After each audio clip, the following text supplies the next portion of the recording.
Okay, Jason, we're out here. It's hot. We're on an unfamiliar lake. What are we doing out here? Well, Jim, a lot of people think you can't catch fish when it gets hot, bright, sunny, bluebird skies in the middle of the summer. And I hear from people all the time, hey, I caught fish here in the spring, I caught fish here in the fall. Right. Can't catch them in the summer. The fish are there and the fish are still eating. So what we're gonna do is use our electronics, technology called side scanning. Now we're seeing the bottom start to change right here.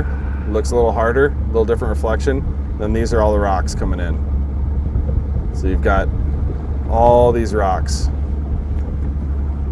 And they go all the way up into the point. And you can see right here, there's a big cloud up here. That's a school of sunfish, or crappies, or some sort of panfish usually.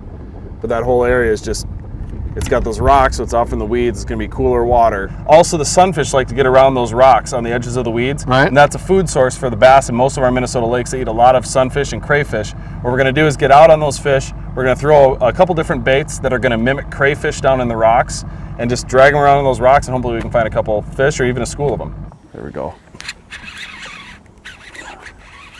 What do you got? So that's what you're looking for on those rocks. Now, that fish is probably just sitting up underneath some sunfish and just saw something scoot past him on the bottom and decided to take a bite. It's not bad.